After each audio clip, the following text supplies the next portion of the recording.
ആനയ്ക്ക് ഇപ്പോൾ ആന കയറാനുള്ള ശ്രമം നടത്തുന്നു എന്നുള്ളത് തന്നെയാണ്. മണ്ണ് ഇടിച്ച് ആ ഭാഗത്തേക്ക് ആനയ്ക്ക് കയറാനുള്ള വഴി പൂർണ്ണമായും അവിടെ ഒരുങ്ങിയോ എന്നുള്ളത് മാത്രമാണ് അറിയേണ്ടത്. കൃത്യമായ ആന ഊർജ്ജസ്വലനാണ്. നേരത്തെ കാണിച്ച ഉത്സാഹം ഇപ്പോഴും ഉണ്ട്. പൂർണ്ണ നിലയിലുള്ള ഒരു അവശത ആനയ്ക്ക് ഉണ്ടോ എന്നുള്ളത് നമുക്ക് അറിയില്ലെങ്കിൽ പോലും ആന രക്ഷപ്പെടാനുള്ള ശ്രമങ്ങൾ ഊർജിതമായി തന്നെ നടത്തുന്നു എന്നുള്ളത് ഏറ്റവും പ്രധാനപ്പെട്ട കാര്യമാണ്. ആ മണ്ണിടിഞ്ഞ ഭാഗത്തിലേക്ക് ആന കയറാൻ ശ്രമിക്കുന്നതായി തന്നെയാണ് ഈ ദൃശ്യങ്ങളിൽ നിന്നും നമുക്ക് മനസ്സിലാകുന്നത്. ഇവിടെ നിന്ന് നോക്കുമ്പോൾ നമുക്ക് മനസ്സിലാകുന്നത് ആ അന്തിമഘട്ടത്തിലേക്ക് കാര്യങ്ങൾ എത്തിയിരിക്കുന്നു. കുറച്ചുകൂടി മണ്ണ് അനുയോജ്യമായ രീതിയിൽ മാറ്റിയാൽ ആനയ്ക്ക് ഉടൻ തന്നെ പുറത്തേക്ക് കയറി വരാൻ സാധിക്കും എന്നുള്ളത് തന്നെയാണ് ഇവിടെ നിന്ന് നോക്കുമ്പോൾ നമുക്ക് മനസ്സിലാകുന്നത്. 20 മണിക്കൂർ നീണ്ട ഔദ്യോഗികത്തിനൊടുവിൽ ഉറങ്ങാട്ടിരിയിലെ കാട്ടുകൊമ്പൻ കരകയറുമോ? നാടിന്റെ ആശങ്കയ്ക്ക് അറുതി വരുമോ? നാടിന് ആശ്വാസമാകുമോ?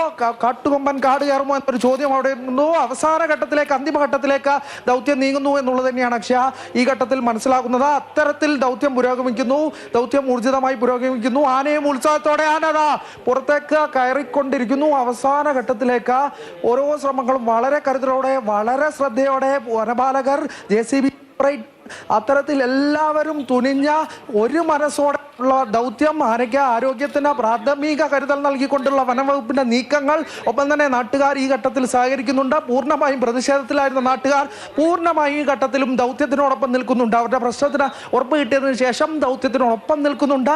എല്ലാവിധ സഹകരണങ്ങളും അവർ നൽകുന്നുണ്ട്. അത്തരത്തിലുള്ളൊരു ദൗത്യം പുരോഗമിക്കുമ്പോൾ ആന ഏത് നിമിഷവും ഇപ്പോൾ കയറി വരും.